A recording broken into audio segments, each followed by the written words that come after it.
Hello YouTube, Dave here again. Today I am really excited to be talking about the second edition Starfinder playtest. As many of you who've been following the channel may know, years ago, picking up the original first edition Starfinder is what really got me hooked on Paizo all over again. And I've been a huge fan ever since. I loved when they had Dungeon Magazine back in the day, when that kind of went away. Unfortunately, I wasn't really into the first edition Pathfinder just because of its similarities to 3.5 and how burnt out I was on 3.5. But when I started getting into Starfinder, I was really enjoying myself. And then Pathfinder 2nd Edition came out.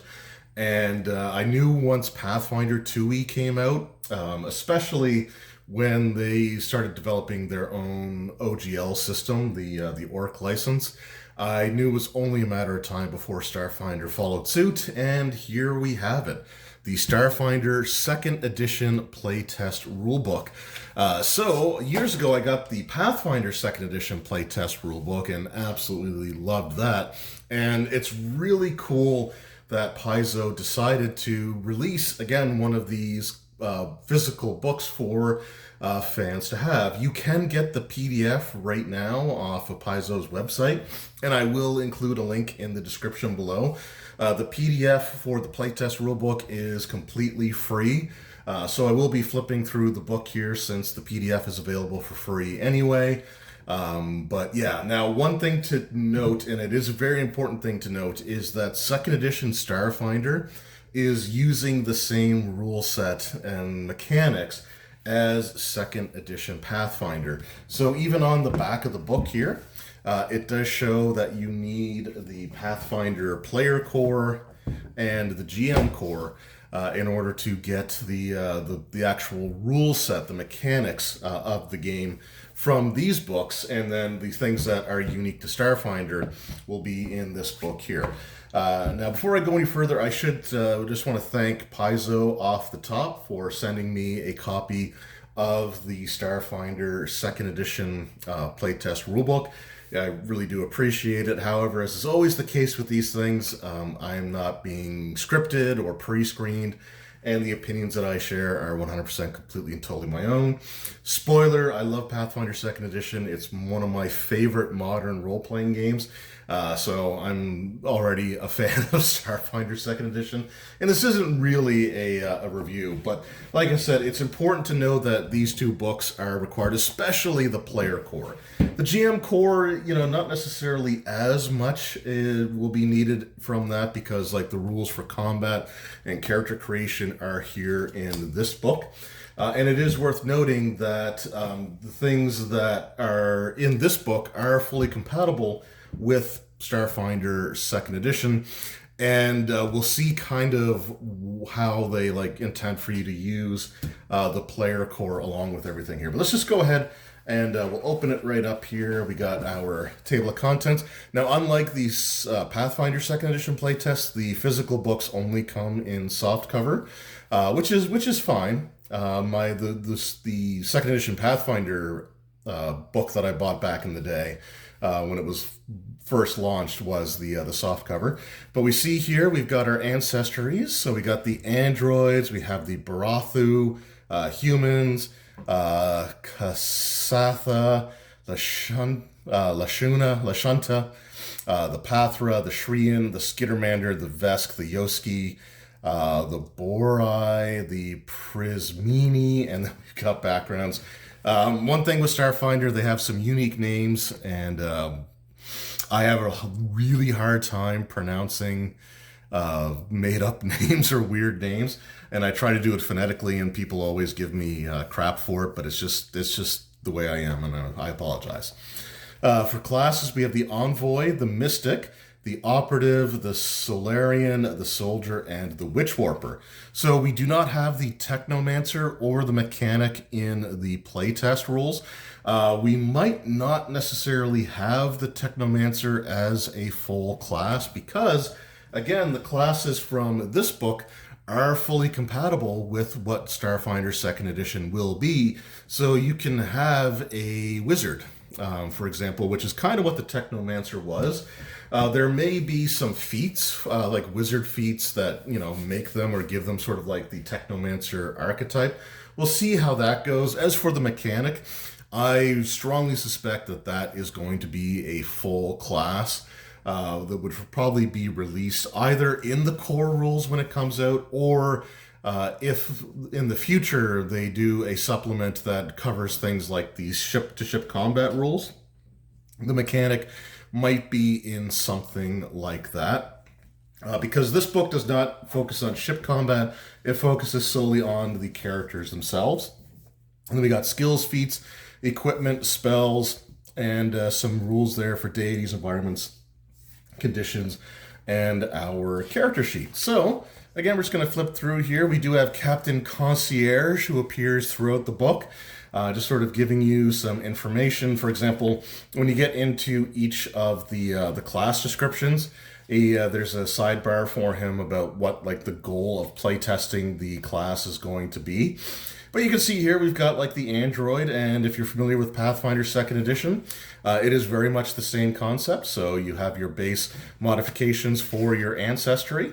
For example, here you get boost to your dexterity and intelligence, and a flaw to your charisma. You get common for a language, as well as languages equal to 1 plus your intelligence modifier.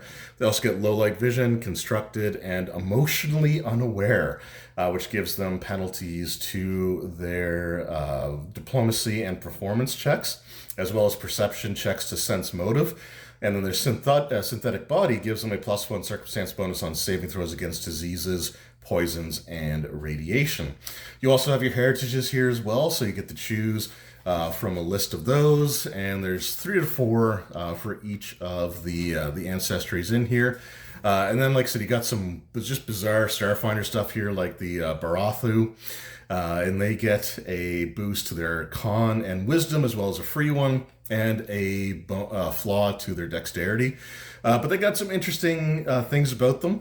So like genetic adaptation, you can reshape and adjust your body to adapt to new situations. You can retrain an ancestry feat in 1 day of downtime rather than 1 week. And you can retrain any ancestry feat, even lineage feats.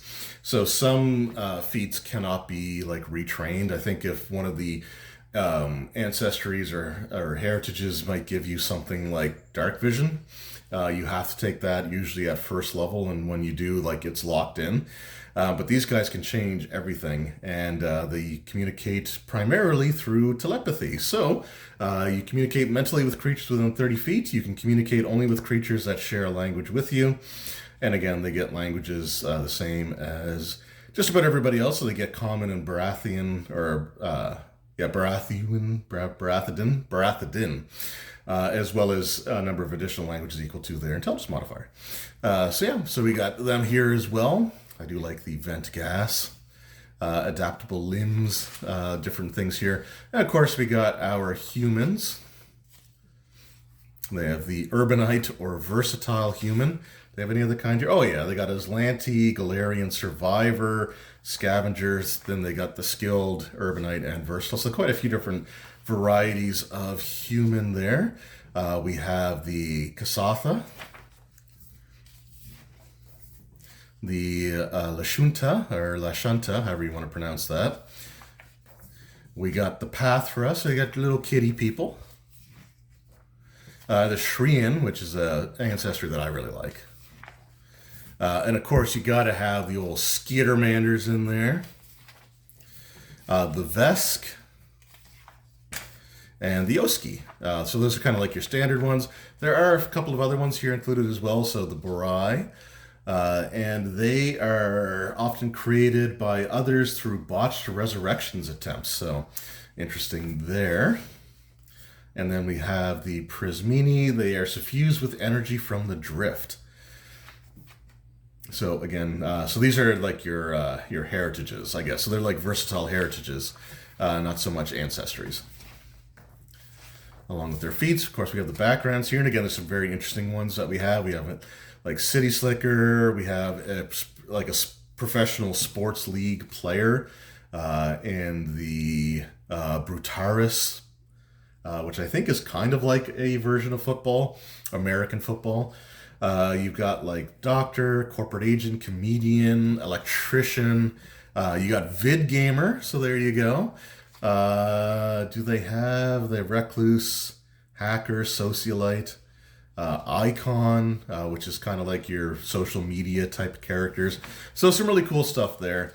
And then we've got the classes here as well. So we have the envoy, which is kind of similar to a bard type of character.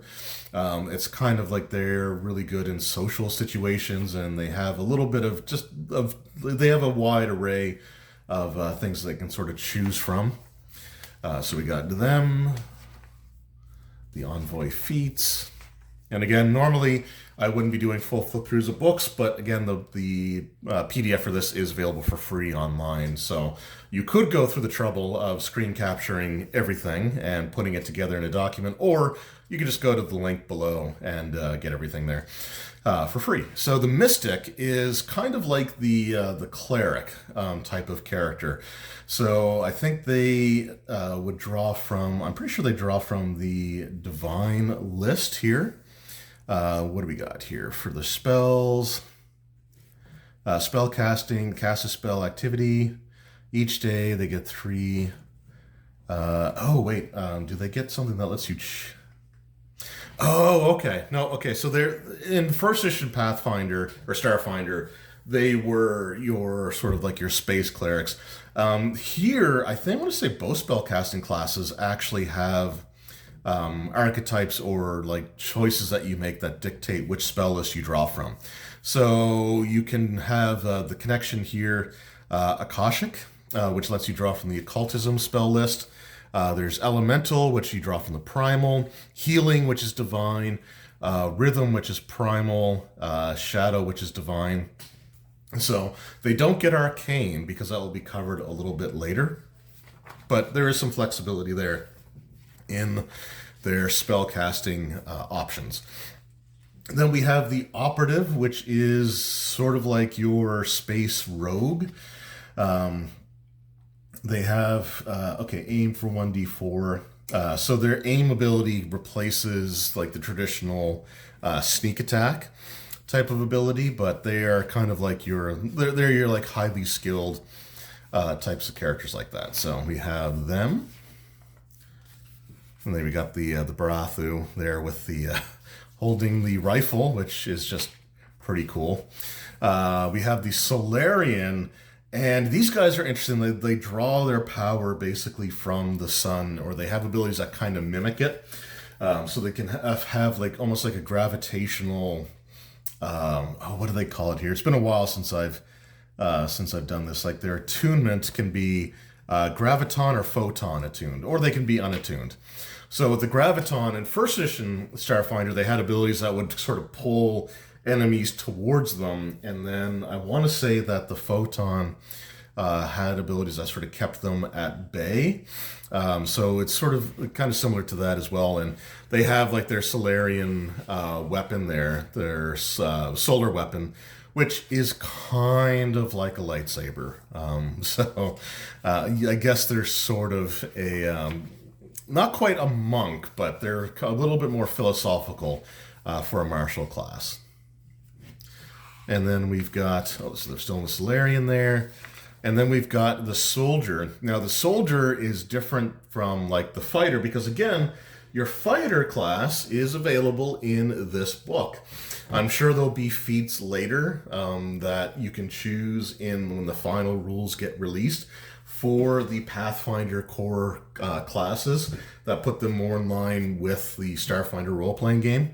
But these guys are basically like full-on dedicated tanks, whereas your fighter type could be more of a faster-moving damage dealer. Now, these guys can do some pretty brutal stuff with firing. Like they have these oversized weapons they can fire, and they can do what's called suppressing you. With suppression, I want to say, if the keyword here, yeah, so suppressed.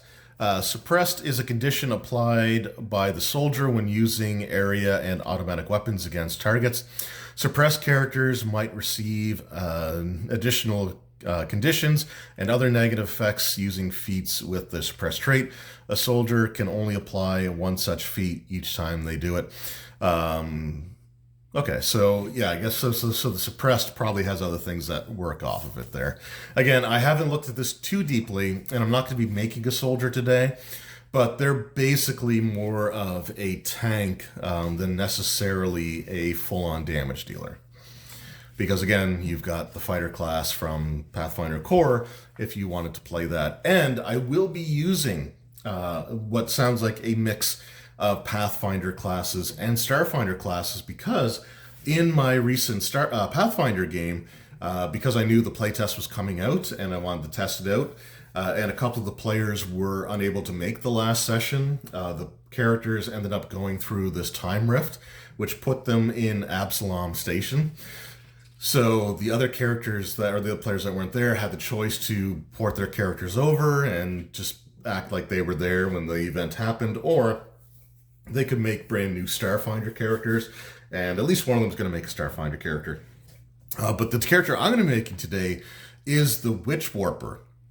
So again, these are spell casting characters, but unlike what the Technomancer was, the Witch Warper kind of like bends the fabric of reality. They explore what are called paradoxes, which sort of like unravel the universe. They have to have things that anchor them to the real world, which is actually, I want to say, the anchor abilities were taken from the precog class. With the Witch Warper in Starfinder 2nd Edition being a combination of the precog class, which is now one of the paradoxes, I guess, that you can choose from. So that sort of got blended in with that class rather than being two separate classes, because they kind of had some similarities or some common themes with them. So yeah, we'll be going through and we'll choose what we're going to make here in a little bit. But we got the different feats, so we're just going to be making level 1 character. We do have our skill section here, so we have computers and piloting, which are the two new skills introduced here, as well as some other abilities that you can use with the older, like Star or Pathfinder. I'm going to be doing that a lot, aren't I? With the Pathfinder skills there as well, so it gives you a description of what you can do with each of these. Especially like within the confines of the Starfinder universe. So some cool stuff there. And then we've got our feats. So we got our general feats, and then we'll have our skill feats, similar to what we had before there. So we're just going to kind of skip through these for now. We're not going to worry about them too much, but we do have quite a few to choose from, different skill feats. And then we got our equipment. So we got our armor and armor specialization, the different armor types shown here, which is pretty cool. I've always loved the artwork in these books. We got our shields, as well as our weapons. So with Starfinder, ranged combat tends to be the norm over melee combat, but there is a good blend of melee weapons as well as ranged weapons in here as well. So both are viable, but Starfinder does tend towards a bit more of range combats, with everybody having their blasters and stuff. There's the plasma sword, and yeah, some other equipment there: grenades, armor upgrades, weapon upgrades. I think there's some magical items in here as well as some tech items,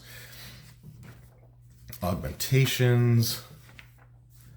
Here's some magic items there. So we got a few different types there that are listed, like the Diva's megaphone. Okay, that looks just like a toy, so that might be Programmer's plushie. That might be what that is supposed to be. And again, magic items from Pathfinder 2nd Edition, then the GM Core are usable in the Starfinder universe as well. So a lot of those might cross over. So, and then we got our spells. Now this is another section where it is really important that you have the Pathfinder player core, because you can see that there's not a ton of spells listed here, which at first may seem really, really limiting. Like, why would you want to pick a class that only has like 8 or so spells to choose from? Well, that's not the case, because these spells are unique to this book, but they are added to the spell list from the Pathfinder player core. So, for example, the Divine one doesn't have like the heal spell, and that's because it's in this book, and you can take it if you can draw from the Divine. So these are added to the spell list from the player core. They're not meant to be completely self-contained from that. So one thing to just sort of keep in mind. And you can also download some pre-gen characters. The Witch Warper and the Mystic, they both have spells from the Pathfinder player core book as well. So we got our spells and our spell descriptions. We're not going to go through those too much there. We got our focus spells. And then we just have some other things here, like the deities that we have from in the Starfinder universe here. So we have Abadar, the Devourer. We have, where are we here? We have Pharasma. Where was the Urgatho? Triune. So Triune is the deity that introduced drift travel to the universe. But yeah, a friend of mine is pretty happy that Urgathoa is still there. And you can also have like other Pathfinder-related deities in there as well, especially things like Torog for dwarves and things like that. So we got some technology stuff here as well.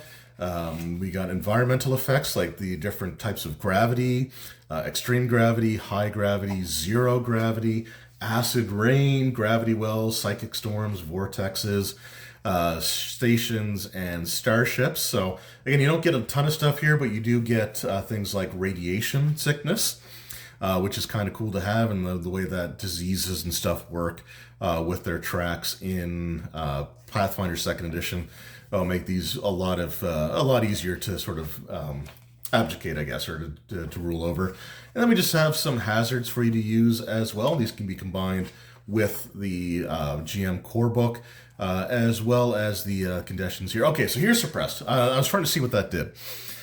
So let's see here. You've been affected by a high volume of incoming fire or a particularly dangerous attack that forces you to act less efficiently for your own safety. You take a -1 circumstance penalty to attack rolls and take a 5-foot status penalty to all of your speeds. That's what I was trying to figure out. Yeah, so the soldier can basically make it more difficult for return fire and maneuverability for your opponents. So great stuff there. We have our character sheet in the back here, and we also have some ads for the Starfinder stuff here. So we do have the Cosmic Birthday, which I will be taking a look at here in a little bit.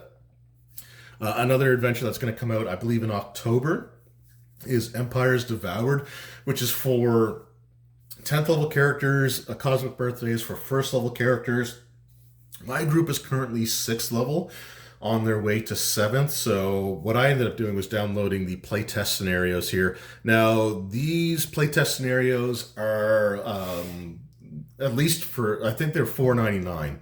I'm pretty sure that everything on the Paizo site is in US dollars, so it probably cost me more to get the two that are currently available, but I did purchase and download both of them. And then we have the multi-pack flip mat that is used with the Cosmic Birthday, and we just have an ad for the player core and the GM core there. So there you have it. The retail price for this softcover is $47.49, but like I said, if you just want to check out the rules, especially since a lot of people are more tech savvy and tech integrated into their games, you can get the PDF for free on the link that I'll have in the description below. But for now, I actually got to take this mat up because we're going to be creating a character. So, now that we've done everything else, we've got the character sheet that I have printed off here, the 4-page character sheet. It's pretty much the exact same as the Pathfinder one, although a couple of differences there. We do have, of course, computers And we have piloting there for the skills. The shapes for the weapon types like ranged or melee are a little bit different. And of course the color scheme is a little bit different here as well. But we've got our 4-page character sheet. We're going to be making, like I said, a Witch Warper. So we'll be taking a closer look at that class. And I think I'm going to make an android Witch Warper. I think that's what I'm going to go with. So I do have my handy dandy character creation aid, and this is probably going to be a little bit awkward just because I'm a lefty. The tripod is, I just bumped it for dramatic effect. So yeah, it's going to be a little bit difficult for me to do this at the angle that I'm sitting at. But we're going to go with, oh yeah, that's going to make my handwriting look even worse. So I apologize. I'm going to have to angle this towards me, and then we'll... So we're going to go with Android. My handwriting sucks to begin with, but anything that makes it even worse is just bad. Just really bad. All right, so we've got the Android. So they get 8 hit points. They get a boost to dexterity and intelligence and a free one. So we'll go +1, intelligence +1. They get a flaw to charisma, which is -1. Which I could offset with that free boost if I wanted to. I think I'm going to put it into Constitution, though, instead. So I think that's where I'm going to put that. We do have, like, low light vision, so I'm just going to put that on the character sheet here. There should be where our perceptionist senses is low light. Low light vision. We have constructed as an ability as well as emotionally unaware. So under defense and environmental protection notes, resistances and immunities. Okay, we'll put +1 saves versus disease, poison, radiation. Okay. And then emotionally unaware gives us a -1 circumstance penalty to diplomacy and performance. So we'll go to diplomacy. I'm just going to put that in the item slot for now.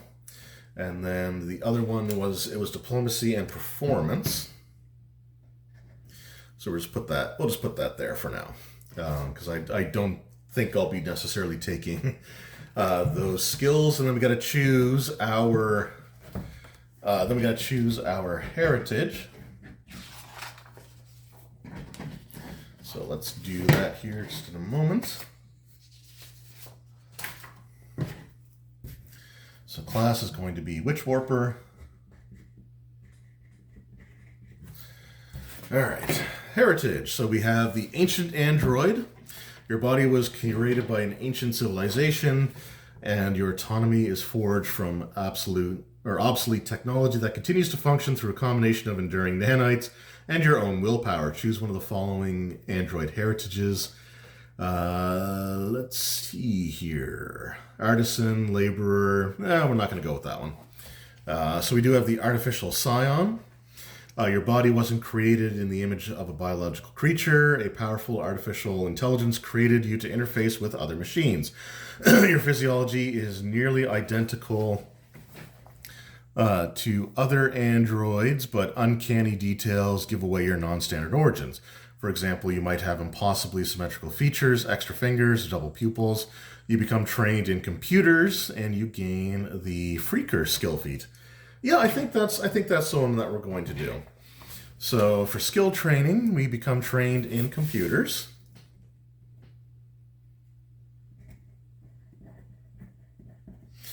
And we get for feats, Freaker.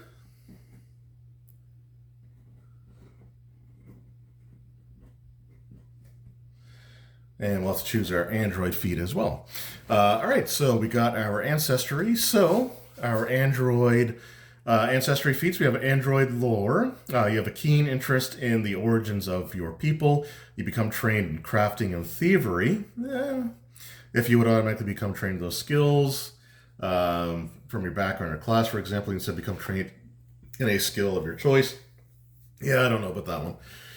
Emotionless. You are inhibited or malfunctioning emotional processors make it difficult for you to feel strong emotions. You gain a +1 circumstance bonus against emotion effects if you roll a success against. Yeah, I think emotionless works well with the was it artificial scion? So I should write that down. And feet.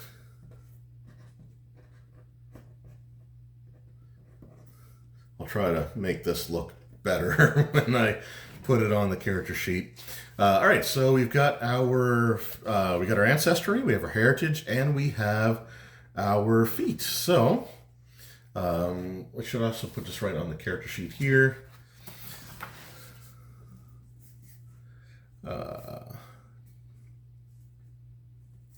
And emotion. Okay, I'm just going to tack that on there for now. It's not the best, but it'll do. So the next thing we have to do is choose our background. So let's go ahead and do that. Oops, too far. Backgrounds, all right. Let's see here. So certain ones that just aren't going to work. We have Cyberborn. So athletes, probably not in the cards. Cleaner, comedian, no. So let's see. Cyberborn, your body is a temple to change technology. Since a young age, you've been upgrading your... Okay, no, that's not really a good Android. I mean, I guess that is sort of a decent Android one as well. We got disciple, doctor, dream prophet, electrician, gene splicer, ooh, recluse. You used to be somebody, but that was another life. No. Outlaw, spacefarer, tech support, whether working military airpost, deep space exploration vessel, or a local office. You have experience supporting your comrades by assisting them with their tech. While you're undoubtedly survived several all-nighters protecting against hackers and restoring lost files, you've also learned how to quickly install updates on demand while minimizing downtime. You get 2 attribute boosts. One has to be con or intelligence. We'll be going with intelligence. The other is free. So you become training computers, which I already have.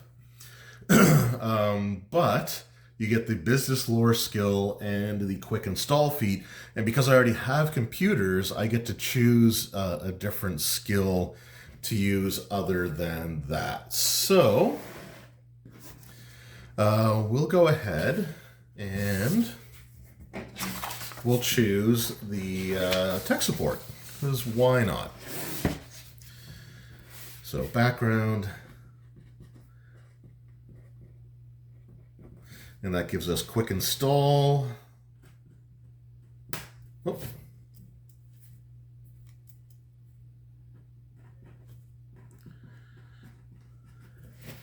Right, quick install skill feat as well as computers and business lore.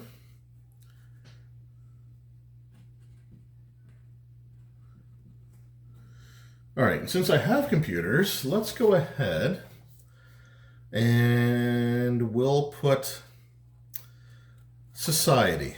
I'll choose society. So business lore and society as my feats there.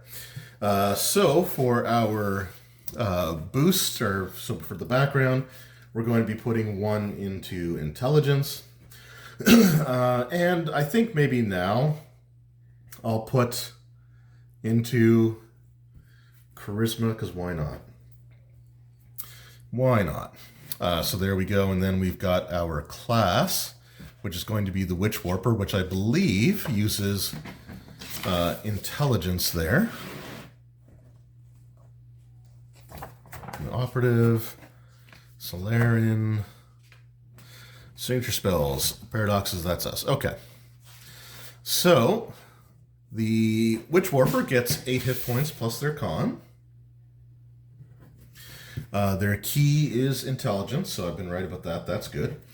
And then we also get for skills, they're trained in 1 skill determined by their paradox, and 3 other skills or number of skills equal to 3 plus the intelligence modifier. Okay, so we're going to get a pretty decent amount of skills here. Now let's take a look at our proficiencies. So we are trained in perception, fortitude, reflex, expert, and will. Trained in simple weapons and unarmed attacks. Trained in light armor and unarmored. And then our class DC and attack modifiers. Okay, so on the character sheet here, just going to slide this over. Again, I apologize. It's just I'm sitting right next to the tripod. I have to be able to kind of see what I'm doing. So we are trained in perception, fortitude, reflex, and we're an expert in will. We are trained in unarmed and simple weapons. And for armor, we are trained in unarmored and light armor. Okay, so we got that information out of the way. So let's read a little bit about the Witch Warper here. So a strange paradoxical event forever altered your existence, and now you can manipulate reality. You explore the infinite possibilities of the multiverse, possibly visualizing variant timelines. You create fields that subvert space and time, allowing you to cast powerful magic. And you've learned to focus on an anchoring memory, concept, or object to help you identify your reality. During combat encounters, you reshape terrain and manipulate events to match alternate realities. You cast powerful spells or recenter yourself through your anchor when you've pushed your power past its limit. During social encounters, you might solve problems with deductive reasoning or by determining mathematic probabilities, drawing on your deep mystic knowledge of the multiverse. While exploring, you might seek magical auras and provide guidance regarding supernatural phenomenon you encounter. You might use spell gems to bypass obstacles and protect yourself from dangerous environments. And in your downtime, you learn new spells, craft magic items, or imbue spell gems for your party. You might travel to other dimensions or distant star systems as part of your training, or embark on such journeys by accident. Okay, you might travel distant destinations and hunt for secret knowledge. You might struggle to remain present without being distracted by all the possibilities you see. You might remember an encounter with bizarre forces that gave you your power. Others probably are intimidated by your unpredictable abilities, or worry your warps might be dangerous. Others probably dismiss your precognition or doubt your grip on your current reality. Others probably hope you can solve their problems by rewriting reality. All right, so they get their paradox here at level 1.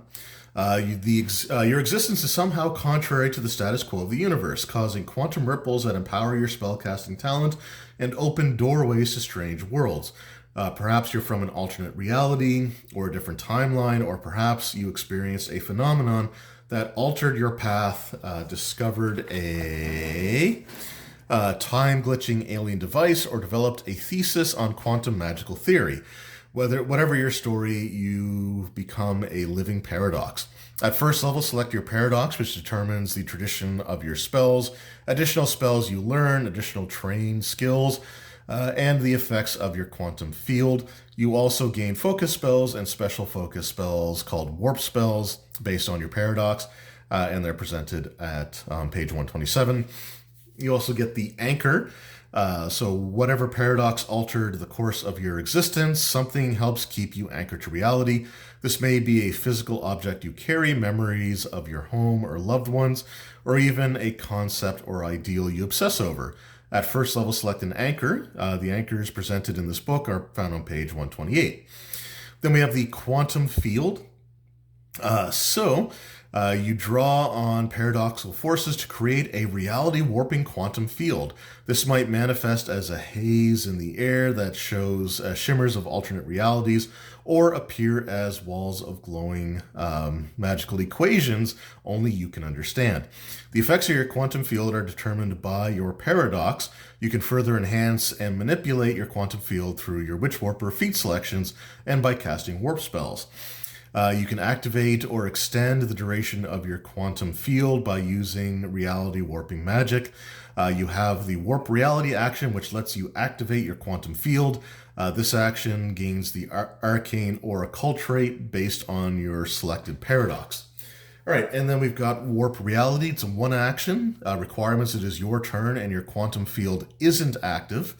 Your quantum field activates and lasts as long as you sustain it for up to 10 minutes. So sustaining does cost one action to do, or until the end of your next turn. Your quantum field is a 15-foot radius burst centered on a point you choose within 100 feet. While your quantum field is active, you can use actions that have the anchoring trait. Your paradox. Your quantum field's other specific effects are determined by your paradox. Reading at an angle has its troubles. You can choose whether creatures in the area are affected by your quantum field. Your quantum field automatically deactivates if you're knocked out, or you dismiss it, or you move more than 100 feet away from it. And then for spell casting, these are spontaneous casters. So we get 3 spells at first level. We begin with 2 of our choice, and then the third is dictated by our paradox. Same thing for cantrips. We get, I believe we get 4 cantrips. And then, we get another cantrip as based on our paradox there. And it uses intelligence for the DC as well as the spell attack. So like I said, we're only making a first level character, so I believe all we choose now is going to be our paradox, anchor, and then our spell casting. So for the paradox, we have analyst. There's hidden code that powers the universe and realms beyond, and somehow you can tap into it by focusing your intellect. You can see the equations. By manipulating probability to suit your strategic needs, you can control the flow of combat just as well as the flow of a conversation or strings of digital information. I don't know if we're going to necessarily go with that one, but they do have the arcane spell tradition. They also get training in computers, which I technically have gotten twice now, so I don't think I need it a third time. I don't think I'm going to go with that one. There is anomaly. Your existence itself is an anomaly that defies the normal parameters of your current reality. You might have encountered something that disrupted your core existence, or you cross the veil from an alternate reality. You create a bubble of altered reality, projecting elements of other realities into your current universe. They get the arcane spellcasting as well, and their paradox skill is deception. They get the Eldritch Lance as their cantrip and Shifting Surge. I want to say Gap Influence was the one I was looking at the most. So the Gap is an event in Starfinder's history where it's a centuries-long period where there's just no information about what happened during it. All that's really known is that the world of Galarian disappeared, only to be replaced with Absalom Station. And some other things have happened. But even individuals who were alive during the pre-Gap times into the current era cannot access any memories from the period of time where the Gap occurred. So it's an interesting thing there. They did release a book revealing all the information that they're willing to make official on the Gap there back in April. And if you saw that video, I'll put it at the end here, but it was released in April, so keep that in mind before you click on the video and get mad at me. So the Gap shaped you in some way, whether through enduring study or personal experience. Perhaps you were born during the Gap or lived through it thanks to incredible lifespan, stasis technology, or time travel. I think that's what I'm going to go with. You might even be a scholar of the Gap, peered back in time and glimpsed a scrambled shred of truth. Whatever the case, it's left you curious to learn more about this mysterious era. So this gives you the occult spell list, and you're trained in society, which I also already took. You get Daze and Destruction Protocol as your first level spells. Then you get Warp Presence for your warp spell and your quantum field. Supernatural static swirls around you, making thoughts slippery for those unaccustomed to your presence. You are concealed to creatures within your quantum field. When a creature within your quantum field hits you with an attack, you lose this benefit against that creature until the start of your next turn. And then we have the precog. Some event has unstuck you from time. You might come from the distant past or the far-flung future. Perhaps you've traveled from some forsaken timeline to stop a cataclysmic event. Whatever the reason, you're gifted with the ability to see and manipulate time in a way that few can comprehend. This gives you occult and piloting as a skill, so maybe we'll take this one. The cantrips are Injury, Echo, and Fleet Step. And your warp spell is Warp Time, and your quantum field, you have a modicum of control of the flow of time that surrounds you, allowing you to speed yourself and others up or decrease the flow of time for others. An enemy that uses a move action inside your quantum field takes a 5-foot status penalty to its speed during that action. You and your allies gain a plus 5-foot status bonus to your speed when you use a move action inside your quantum field during that action. All right, you know what? Let's go with precog. Why not? That still involves time travel and apocalyptic things, which is kind of what I'm going for here anyway. And there's no feats that they get at first level, so we don't have to worry about that. But let's just put some other stuff down here. So we do get what do we got here? So for spells, we have Injury Echo. And that one just sounds cool. So that's a cantrip. Fleet Step for level 1. And then we get our warp spell, which is a focus spell. So we get a focus point, and then we have to spend a focus point to cast a spell. We can regain that focus point by taking a 10-minute action to refocus. And then we can keep using that throughout the day. So warp spell is Warp Time. And we'll take a look at those as well. I think Fleet Step just gives you a bonus on your speed as well. Let's take a look at that. And that is in the player's core book for Pathfinder 2nd edition. And then our quantum field.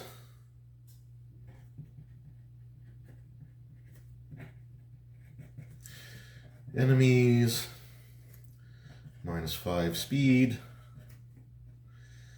And ally you and allies +5 speed. Okay, so we just got to choose our final skills. So that gave us piloting.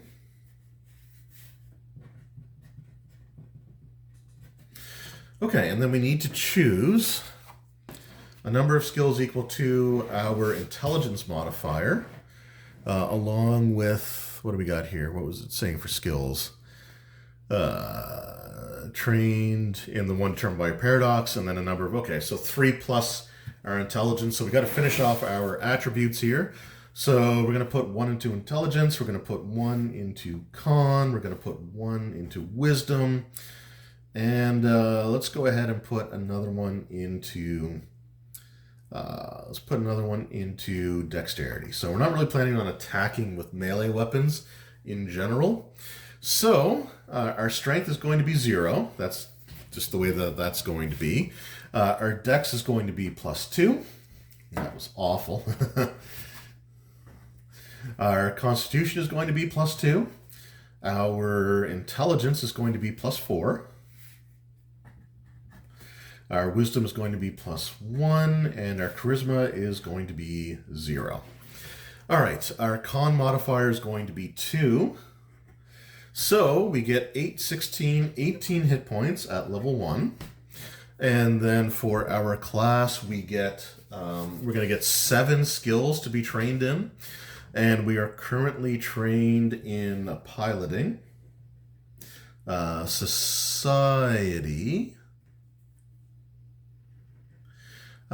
business lore,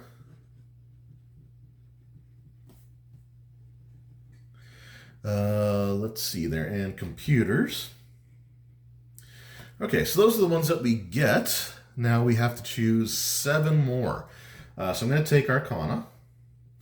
I'll take Occultism. We'll take... so that was 2. So I should break these down just so I have it in my head here. So we took Arcana, Occultism, we took... Right, okay, so we'll also take Acrobatics. Why not take Athletics? So we need 2 more. So Acrobatics, Athletics. Anything involving Charisma is probably not great, but we can take... Kind of like the idea of taking Medicine and just being an android who doubles as a medic.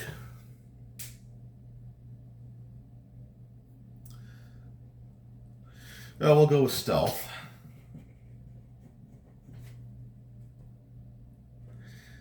It doesn't really need Survival as much.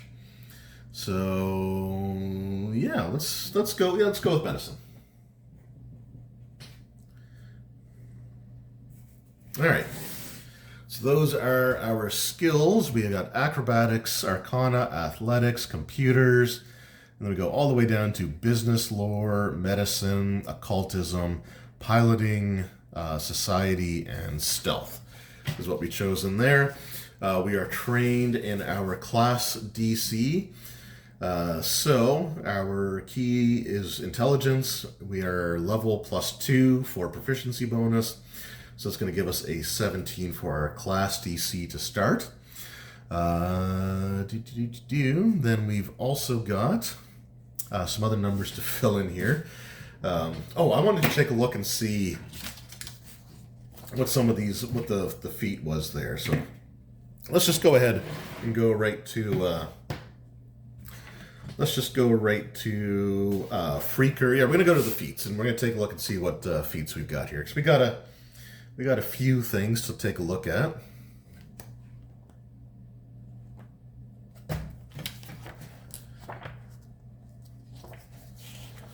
Okay, those are the skills. So Freaker, I might have to change a skill because I'm not sure which one that's attached to. But I'm pretty sure that is a skill feat. So let's see what we can find here. I could also just look it up in here, which would probably be easier. Doing it alphabetically. Freaker, trained in computers. Okay, we're good. You've learned how to hack using traditional methods that are more convenient but often less secure, such as calling a data center's automatic helpline and entering a unique tone to access a computer server. You can use computers to disable a device or hack a system using a computer, comm unit, or terminal instead of a hacking toolkit. Okay. So that's pretty good. I like that one. The other one was Emotionless, which I think we already... Did we already look at that one? That might not be... that might not be a feat. I think we already looked at that one. So that's not the one I was looking for. Quick Install is the one I'm looking for.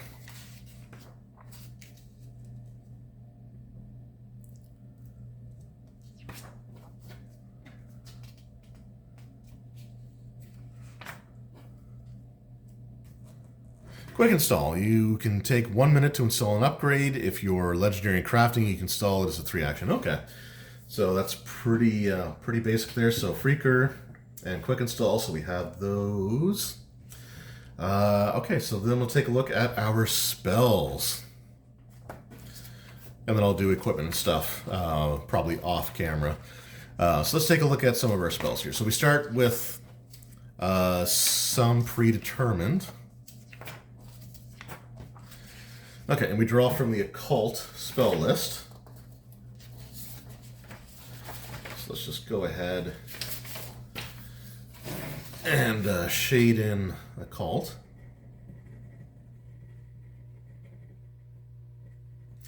And we are a spontaneous caster. We are trained in our spell attack and our spell DC, which is 4 and 3, so that's 17, and 4 and 3, so we get +7 on our spell attack rolls.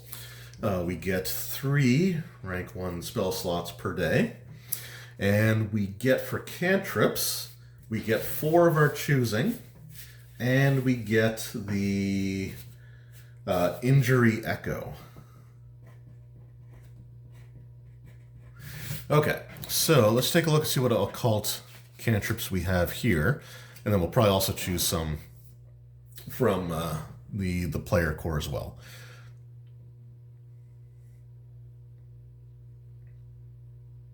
Eldritch Lance sounds good.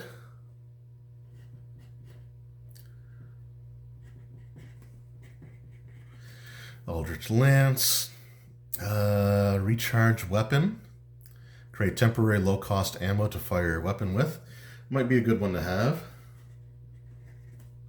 Recharge weapon. Okay, and then, let's see, that's 3. I'm going to choose 2 from the player core as well. So let's get to the... Whoops, way too far. Let's get to the spells and just see what they have. I'd like to get at least another damage dealing one. So occult cantrips. What do we got here?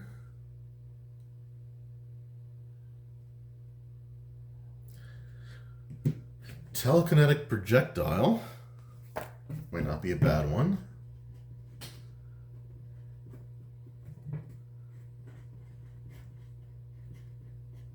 I'm just going to put player core or PC. And for one more, I would say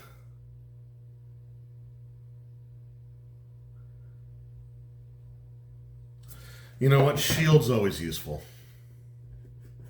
So there we go. So we got our cantrips there. And we'll take a look at what Injury Echo does here in a moment. But for first rank spells, we get to choose 2. And then we get Fleet Step automatically. And that is in the player core, I'm pretty sure. So Fleet Step, let's just take a look at that real quick.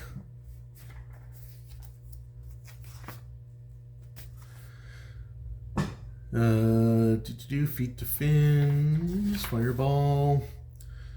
Fleet Step, you get a plus 30-foot status bonus to your speed. Lasts for 1 minute. Okay. So that is good to know. So that we get for free. Let's take a look at what we got here for spells from this book in particular. Motivating ringtone. Cause a comm unit to ring out its owner's theme song. Okay, I kind of like that one, but I don't know how useful that would be. I just want to see really quickly what occult gets for first level spells. I want 1 offensive spell at least. Okay, so I'm going to take Force Barrage, which is the updated version of Magic Missile. All right, and then one more out of this book. Occupy creatures' minds with memories of its home. Glow up to make the target charming to observers.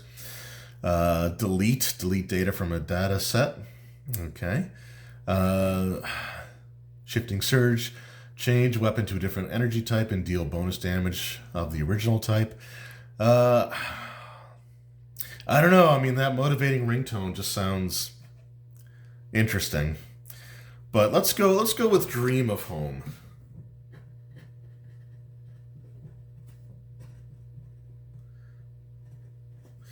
All right, so those are our spells. Our focus spell is Warp Time.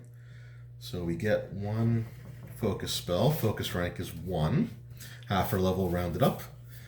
And we get warp time. So that would be towards the back here. Warp terrain, warp time. Okay. So we've got Paradox Precog. Yep. It is one action. You temporarily alter the timeline within your quantum field. Choose one of the following effects. So rewind. You rewind your personal timeline to an earlier point in your life cycle. You gain 10 temporary hit points, which last for 1 minute. Okay. Fast forward, you accelerate the personal timeline of a creature in your quantum field to the end of its natural life cycle. Creature takes 1d10 void damage with a fortitude save. On a success, they take half. On a critical success, they are unaffected. Failure, they take the full damage and are enfeebled 1. Critical failure, they are taking double damage and enfeebled 1 for 1 minute. Okay. Cool stuff. All right. So the last thing to do is just to fill in numbers and stuff here. So I'm not going to bore you with all those details. I'm going to fill out the sheet, and then I'm just going to pause the recording. So I'll be back instantly, but I'll just go through and equip my character with everything. So I guess technically be right back. All right, so I got everything filled out, but I realized I forgot to take a look at the anchors and make that choice. So I've already made the choice and I filled it in, but we took the precog for our paradox, but our anchor, we have core memories. So precious memories keep you connected to reality. They might involve your family, upbringing, or home world. They might be a series of formative events in your life, such as key turning points, critical decisions, or the serendipitous events which led to you meeting someone important to you. Whether the nature and number of your memories, you can focus on them to remind yourself which of the infinite possible realities impacts you the most, your own. So, you can access core memories from a small part of you that still exists in another reality. During your daily preparations, choose a skill you're trained in. You gain the assurance in that skill, which I think allows you to treat your roll as if it's 10 plus your proficiency bonus. I don't think you add your ability. You either add your ability and not your proficiency bonus, or your proficiency bonus and not your ability bonus. But there was something along those lines. And you gain automatic knowledge in that skill. Okay. And we also have restorative recollection. So if we are stunned or slowed, we can decrease as one action. We can decrease our stunned value by 2 or our slowed value by 1. And if we've already lost an action this turn due to that condition, you can recall knowledge with any skill that you're trained in. So that's the one that I ended up taking. There's also focal points, so you're intensely interested in a specific subject or idea to the point where other things fade into the background, even paradoxes and alternate realities. Your focal point might be a field of study. Actually, maybe I should have taken that one. Oh no, I didn't take gap influence. I just took precog. Never mind. So it could be a focal point, could be a field of study, abstract concept, a hobby, or even your favorite media. Anchor benefit, your single-minded focus helps you concentrate. If a reaction would disrupt your spellcasting action, attempt a DC 15 flat check. If you succeed, your action isn't disrupted, and you get the intense focus once per round.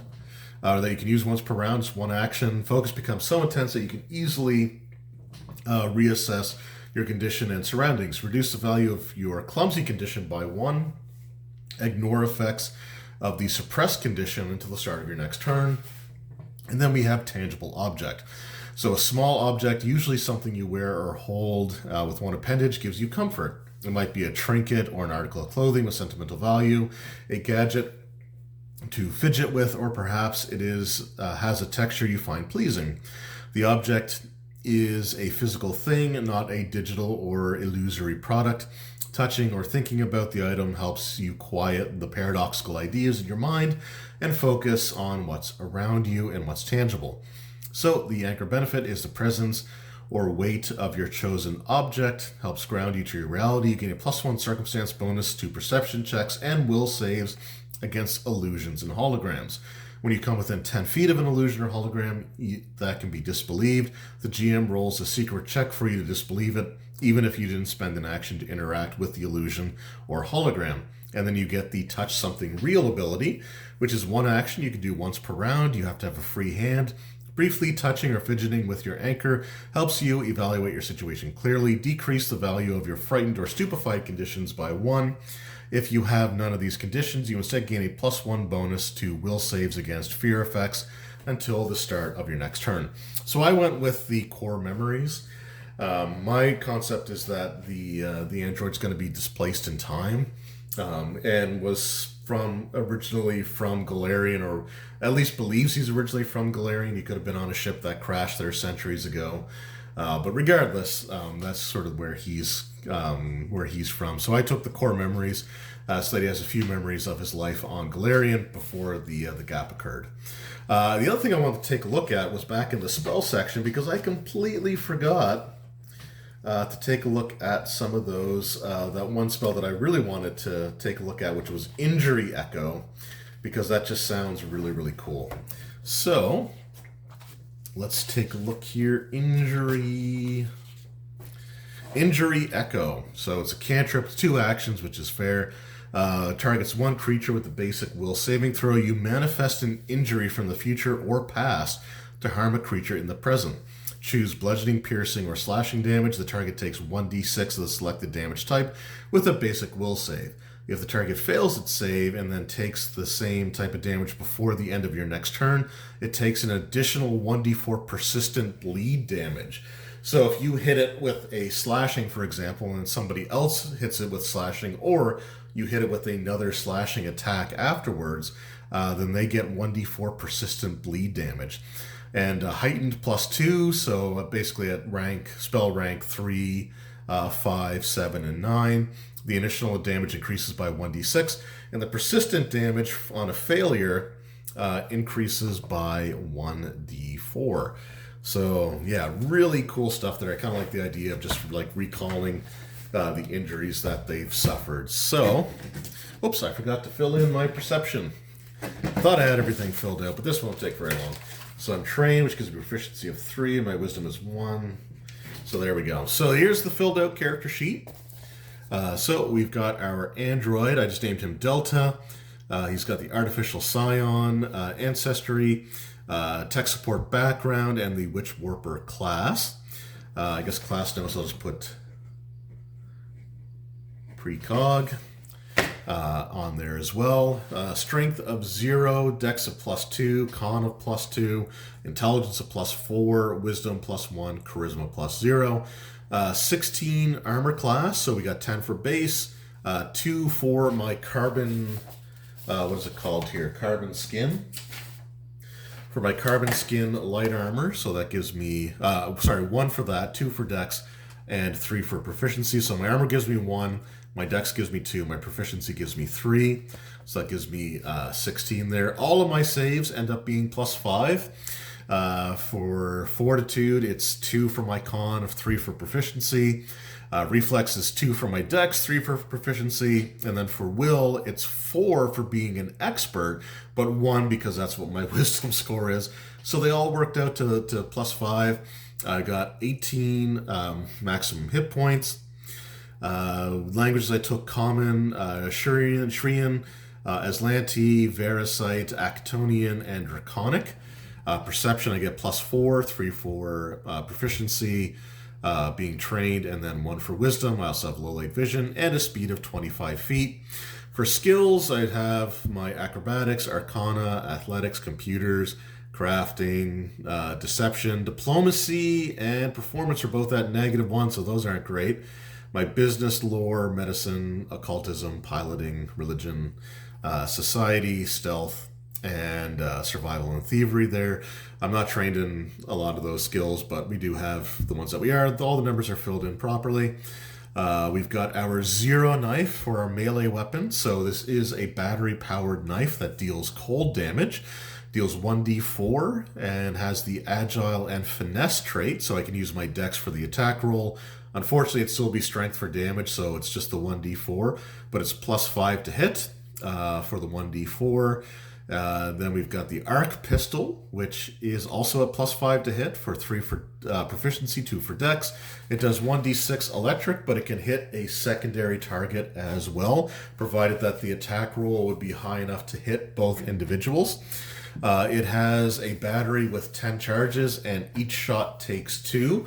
I did buy some commercial batteries to have as backup, so I've got 3 extra batteries to use. The knife also uses a regular battery, but it drains at a rate of 1 charge per day, as opposed to 2 charges per attack like the arc pistol does. My class DC is 17. And then I've got just my skills and stuff filled in. I also have my commercial batteries, an ordinary container on there, as well as my commercial sunglasses, which gives me a +1 against like certain types of effects as well, which is kind of cool, and saves versus them. My carbon skin, I have a comm unit and a repair toolkit. My zero knife and my arc pistol. I've currently got 3 bulk.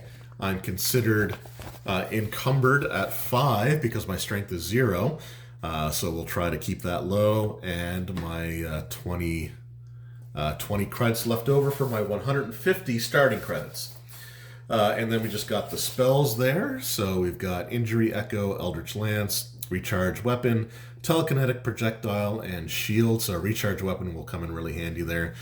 Fleet Step, Force Barrage, and Dream of Home. And then the Warp Time focus spell. So there we have our character all taken care of there. So that is Delta, the android witch warper, for the Starfinder playtest. So in the future, I will probably do some videos leveling this character up to various milestones. So like maybe level 5 and then level 10. See some of the differences that you can get there with that class. If there's any other Starfinder 2nd edition characters you'd like me to make, let me know that in the comments below. And hopefully you guys check out the Starfinder 2nd edition playtest. Again, keep in mind it is going to be fully compatible with Pathfinder 2nd edition. So the rules for like combat and character creation are actually found in the player core book. And you've also got some other stuff available in the GM core that might be important to your Starfinder games as well. But there you go. So once again, I want to thank Paizo for sending me the core, the playtest rulebook there. I can't wait. I've already got my players from Pathfinder 2e in the Starfinder universe, and I'm running a game this Saturday. So we're going to see what's going to happen with that. I can't wait for that. Anyway, thank you all so very much for watching. I hope you enjoyed, and I will see you all next time. Until then, take care.